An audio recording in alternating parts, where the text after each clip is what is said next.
it's about time I came back, ain't it? Sorry I haven't uploaded much. I had something in my eye. But hey, I'm back now! Health issues be damned. And instead of doing the typical Sonic Reddit hot takes, I decided to do something completely different and go with Deltarune. Now, if you know me, I love Deltarune. It's so freaking good for no freaking reason. But yeah, let's get into your Deltarune hot takes. Shout out to r/Deltarune for these disgusting hot takes. Let's go! I unironically like the difficulty of Chapter 3. The two secret fights especially felt challenging without being bullshit. A similar difficulty and satisfaction in victory to Undertale's genocide fights. Now, there's only one secret fight in Deltarune Chapter 3, and that is the Zelda as boss fight, which is honestly kind of annoying when I fought it the first time. But yeah, to get that Shadow Mantle, you have to do that, and it was a really fun boss fight. I really liked that boss fight. Now, the Knight, the Knight is not a secret fight, because you are fighting it. It is scripted for you to lose. I didn't lose because I don't have a skill issue. Actually, I fought that boss fight for about 3 hours before I actually beat it, and that's with the Shadow Mantle. And Shadow Mantle, I give it to Susie. So yeah, yeah, I agree with this. I really like the difficulty for Chapter 3. Chapter 3 wasn't really that hard, but those two boss fights, they did provide a really good challenge, and it was really fun, and I really liked it. I agree with this take. People stay too locked in on old ideas. So many theories and ideas get brushed off because because of ones that have been believed since Undertale came out. And they mean anything related to Gaster or anything like that. Yeah, I kind of agree there. Look, W.T. Gaster is an interesting topic to talk about. He's an interesting character. I like the mystery surrounding the character. But I do agree that most, if not all, well, almost every theory, now that I think about it, most of the theories for Deltarune and Undertale, they do hinder a lot on Gaster, and that's because Gaster is just that interesting to talk about. But yeah, when it comes to Deltarune, I actually don't think Gaster is involved in this story that much. If at all. The only thing that, you can make the argument that he's connected is the very first chapter where he gives us a vessel. But aside from that, I don't think Gaster is that involved. So yeah, I kind of agree with this take. Now, for who the Knight is, that's a completely different thing, so let's just leave it at that. Chapter 3 is a much-needed breather after chapters... come on. Why can't I read? Okay, it's the I, guys, it's the I. Chapter 3 is a much-needed breather after Chapter 2's massive amount of dialogue, smaller scale, great new characters, and it makes the pacing of the overall Deltarune experience from Chapter 1 to 4 much nicer. And yes, I 100% agree here. I don't know, I've seen people give takes on Deltarune, and for some reason some people don't like Chapter 3 that much, and that actually kind of makes me sad. Look, when I played Chapter 3 the first time, I was like, yeah, I like Chapter 2 a bit more. But the more I play Chapter 3, I actually really like Chapter 3 more than Chapter 2. That doesn't mean that Chapter 2 is bad by any means. Chapter 2 is a great chapter. But Chapter 3 just has it's perfect for what it needs to be. We already know that in Chapter 4 everything goes down. It's where the first half of Deltarune ends. It's where we learn about the prophecy. It's where shit goes down. Chapter 3, on the other hand, is more lighthearted, and it's needed for this kind of story. And it only starts getting serious at the very end when the Knight appears for the first time. So yeah, I agree with this take. We definitely needed a Chapter 3 where it's more lighthearted and all that for future chapters, because the future chapters, they're not gonna be as lighthearted or as, I don't want to say fun, because all the chapters have been fun, but I will say it's definitely, the vibes aren't gonna be as fun. I guess that's what I'm trying to say. Yeah, I agree with the take. Thank you for saying that. I agree. Chapter 3, love Chapter 3. Tenna, epic character. One of my favorite Deltarune One of my favorite Deltarune characters as of now. Tenna is really, really good. Chapter 3 is just as good as Chapter 2. I say this as a hot take because I have seen many people who rank the former lower than the latter, with Chapter 4 always at the top, while Chapter 1 at the bottom. Even though Chapter 3 is rather experimental and not so plot heavy, I'm happy for that since that meant that we got to see unique gameplay elements as well as more interactions between the main trio. It was nice seeing them bond while playing games and just having fun without having to worry so much for those moments. The way the chapter made me smile and laugh alongside them, it was definitely needed before moving on to much heavier parts. Plus, I love Tenna. The goober has the perfect balance of being fun while also being interesting. I love him just as much as the queen. I agree with this, and this is just reinforcing my take on what I feel about Chapter 3. Chapter 3 is needed. It's needed because, you know, we have these moments with these characters, and we gotta grow more attached to them. And the more we play Chapter 3, the more attached I grow to these characters. Ralph, Susie, Chris. Obviously Tenna, he's one of my favorite characters in all of Deltarune as of right now. But please, Toby, give us something more for Jevil, because I love that Spamton was important for Chapter 3 for the, you know, because Tenna mentions him a lot. But please give us more about please give us more of Jevil, please. I kind of want more of Jevil. I like Jevil. I like that the king talks about him, but give us more Jevil.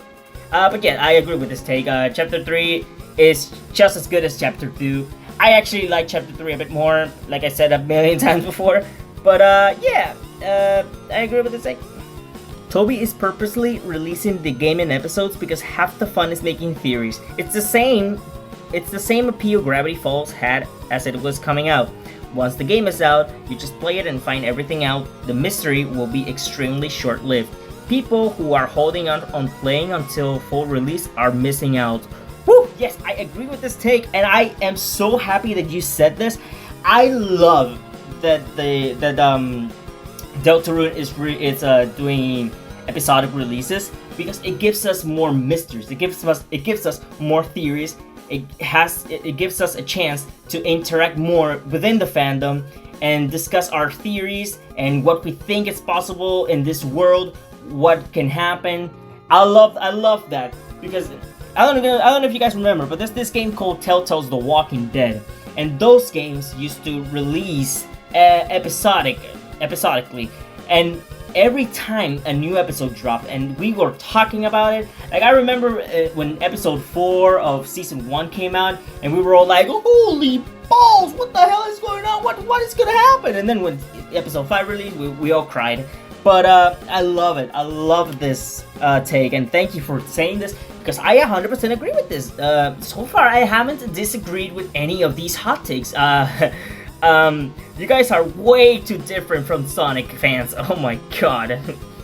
Tenna should have been permanently killed by the Knight. Great way to raise the stakes and show that the Knight is a real threat. Actually, no.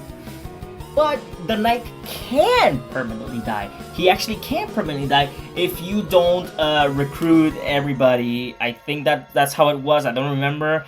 But if you don't recruit everybody, Tenna permanently dies, and that actually kind of breaks my heart because I really love Tenna. But yeah, he can permanently die. But I disagree with this take. Finally, I disagree with a freaking take. Yeah, no, I disagree with this take, and he can die. So yeah, why am I repeating myself? Of course, that's the bad thing of doing this unscripted. I always repeat myself. I think it was a downright bad choice to have Toriel sleep through the entire Chapter 3. I understand the fact that the game is built for 3 party members or less, but it felt incredibly anticlimactic to have her not be present at all, despite the fact that the ending of Chapter 2 implied she would be. She didn't even need to be a party member. If the Fun Gang at least acknowledged her absence the entire time, then they could have had way more motivation to tell Tenna to stop the show, since they, or Susie specifically, since Chris apparently knew about the kidnapping in advance, want to find her. And yes, I know it would have been difficult to have the night encounter if Toriel was awake, but there's an entire spell in this game based around putting people to sleep. Look, I'm kind of on the fence here. On the one hand, I will agree that Toriel was not as used as much as they could have. They definitely could have used it a lot more, but ultimately that was Toby's decision, not mine or anyone's. If he didn't want to use Toriel, well, okay, I guess. But yeah, Toriel should have definitely been more prominent in this chapter. And to be fair, she is really important because, I mean, everybody at the end is like, wait, we gotta save Toriel, screw this game show. But here's the thing. They were having too much fun that they forgot for a moment that they had to save Toriel. And that's one of the main important things of this chapter. And and for Tenna's character and all that, is that they were having too much fun. They don't know when all of this will end. And you know, the thing with Ralsei not being able to escape from the dark world, they want to what's this word? They want to enjoy these moments and the time they have, so whenever the dark world is gone, they have no regrets. And I actually kind of like that they barely focus on Toriel, kind of, but at the same time not. They should have definitely wanted to save her much earlier, but yeah, for the most part, I actually don't agree with this take. I don't know, whatever. I'll give you a solid mid. Gaster won't be mentioned or appear at all during the main story. Sure, he's the one who talks to us during the beginning and throughout the game, but he won't ever appear in person. I actually, yeah, I feel like, yeah, I agree with, I can see it, I won't say I don't agree with it, because I still don't know what the hell is gonna happen, especially after the ending of Chapter 4, like, maybe Gaster, this is just theory and speculations, and I know, this is something that I was, this is hypocritical considering I talked about the first point and I was saying that not everything needs to be about Gaster, but man, what else can people say with the night and the soul and all of that? Maybe he won't, maybe he will, who knows? But I do hope he does appear, because at this point, goddamn man, I just want Gaster to appear. Like, all these theories, 10 plus years of Gaster, and please, for the love of God, just make him appear at this point.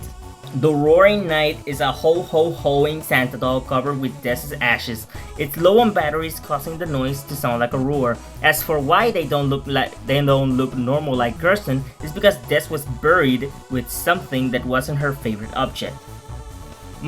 That's a exquisite theory you got there, my good person. I don't know if you're a man or a woman or a non-binary, so I'm gonna say person. Yeah, I can see that. I do love the theory of the Knight being Des, Noel's sister, and what was this bitch's name? Noel's mother. I do love that theory. I love that theory that Des is the Knight, because if you look at one of the Knight's weapons, it's a bat, and Des also had a bat. It is possible that Des may be connected, may be in the Knight. It can be the Knight. I would love that. I would absolutely love that. And obviously, and it's kind of, I don't know if it's obvious or not, but obviously Carol is involved in some way or shape or form, considering how Chapter 4 said to you, not Chris, to you the player, that you were always invited, with the you being red. I love that theory. I don't know if this is a hot take, but I do love this take. The lack of hard skip button for cutscenes is inexcusable with how many times one might end up replaying chapters. Fast forward straight up doesn't work for some dialogue that moves slowly for dramatic effect. It adds up when one can run into save transfer issues by switching devices or switching from demo to full game. Yes and no. I do agree that there should be a skip button. You know how like the Persona games have that skip button where it just skips forward? That's fine. But there's also, where you can sleep and it just skips all the way to the start of the actual chapter, where things actually start moving forward. I don't know. I'm kind of on the fence here. I'm gonna say yes and no. Gaster is responsible for literally anything that happens over the course of the story. Theories are boring as all hell, and this sub is going to implode when the chapter 7 credits roll and Gaster still hasn't appeared on screen. I'm not saying I agree or disagree with this take, but I do want to say that would be funny. It would be the funniest shit ever, and Toby Fox has the opportunity to do the funniest shit ever, and not have Gaster appear, and then just out of complete nowhere, have the final boss fight or whatever beat Mad Dummy. That would be funny as heck. Okay, my real hot take is that I found Tenna a bit disappointing. He's fun and charming for sure. But considering just how many fan designs were created for him due to Chapter 2's ending and the teasers in sweepstakes, I more or less knew exactly what to expect from him. At the very least, I appreciate that he has a deeper side beyond the energetic personality he displays for the first half of the chapter, with how he witnessed everyone in Chris and Noel's family slowly disappearing. I don't know. I actually didn't. Maybe it was because I didn't interact with the fandom as much back when Chapter 2 released, but I actually had a wonderful time with Tenna. I thought he exceeded my expectations beyond belief. Or maybe that was me because I didn't interact with the fandom and I did not see any fan designs. And honestly, that's on you for having too high of an expectation on how Tenna's design was going to be. I mean, if you look at fan designs and then you're like, oh, this is definitely gonna be like this, you're probably hyping yourself up for failure. But no, I actually disagree with this. I love Tenna. He's one of my favorite characters in Deltarune, as I said a million times before. But yeah, whatever. I don't agree with that take. Sans did nothing wrong.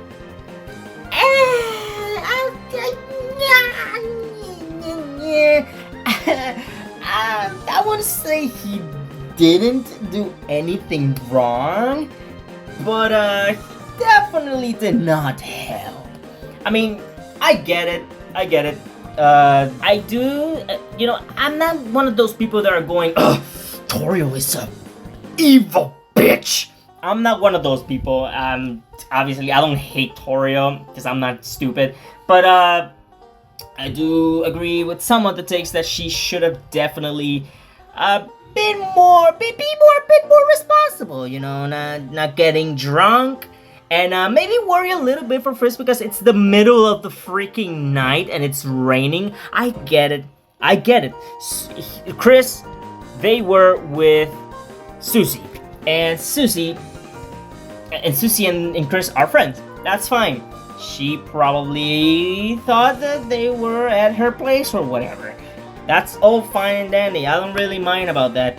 But saying Sans did nothing wrong, he kind of enabled Toriel's behavior. And instead of letting Chris after, obviously he was not feeling themselves. I said he, no, obviously Chris wasn't feeling themselves. So they definitely could have, Toriel could have, not be drunk, and Sans, he definitely could have helped a little bit, I don't know. I don't think Sans did, for the most part, did nothing. I don't think he did anything wrong, but I don't think he did anything right. I don't even know what I'm fucking saying. The thing is, Sans is not as, it's a complicated character in Deltarune. Not like in Undertale. Well, in Undertale he tried to kill a child, but whatever. Game should have been finished before it was released. I get that this is a huge project for Toby and everyone involved, and they did say that the wait should be shorter for more chapters. I guess I'm just bummed out that we have to wait even longer after 4 years. I can see that. I can see the why people would think that, and it's fine to feel that way. At least I feel like it's fine to feel that way, but I feel like episodic releases are better because it creates more hype. It gives us more opportunities to interact as a collective fandom and make some theories and have more fun and find more details, because Deltarune chapter 4 alone has so many details and so many secrets that is honestly incredible. So I don't mind the episodic releases, but I do see why some people don't like episodic releases, and it's completely valid to feel that way. I'm not one of those people, but I'm fine. I'm fine because we have the first 4 chapters, which is like, what, 10 hours? Maybe even more. And plus, we have, obviously, Undertale, so it's fine. I don't mind that much, but I can see why people will complain. Chapter 3 and 4 deserve the more harsh criticism since it's a paid product, and people are allowed to be a bit bummed out after the Colossus that was Chapter 2. Fair. I think it's fair. But like, Deltarune as a complete package, it brings Chapter 1, 2, 3, and 4 in one package, and also the Chapter 5, 6, and 7. They release those chapters as free updates. So I don't really complain all too much, but I guess I can see the criticism behind this, and yeah, I kind of agree, but also at the same time, yeah, it's fine. Yeah, I agree. One ending is fine for Deltarune, and having narrative replay value outside of endings like with Snowgrave is almost better. Yeah, I feel like that's fair. Yeah, I feel like that's fair. One ending is fine. The game itself is huge, but I feel like it would be better if it had 2 endings. Obviously, because of the Snowgrave route, and or like Susie says, oh, your route. But yeah, one ending is fine, I guess. It's a good take. Trigger warning, mentions of sexual abuse. If you don't want to, you can stop watching after this, but yeah. Let's get into it. Chapter 4 is better than Chapter 4 is better than Chapter 3. Chapter 3 is better than 1. And Chapter 2 is the worst chapter. Already bad take. Chapter 2 is remarkably mid and way too dragged out for its own good. That fucking Ferris wheel scene actually makes my blood boil, since it's acting like we don't know they're gay for the entire scene, and it lasts for like 10 minutes. It's so infuriatingly slow. I love Susel. I don't know how you spell that, but oh my god, Toby, we got it almost instantly, dude. Chapter 4 did the Susel building scene so much better, it's not even funny. And also, yes, it is in fact shocking that no one pointed out the Snowgrave roast scene in Chapter 4 was very easily misinterpreted. I've seen a lot of people defending that, but like that one is actually baffling to me that no one on the team caught that. Okay, I do agree that the Ferris wheel scene is way too slow. It ruins the pacing for a little bit, and that's why chapter 2 and that's why chapter 2 that's why chapter 2 dropped a little bit more when I replayed chapter 3, because chapter 3 the pacing was snappier, it was faster, and I really liked that. But chapter 2, it's great. It has great characters, great moments, Spamton obviously. But that Ferris wheel, it is pretty slow, and I do get it that, you know, we gotta build up this romance between Susie and Noel, and I think it's a cute romance, but I do agree that it's a little too slow, and depending on who you're asking, it's probably a little too forced. But, and that's why chapter 4 did it much better, which I agree, chapter 4 did Susie and Noel justice. That was really well written.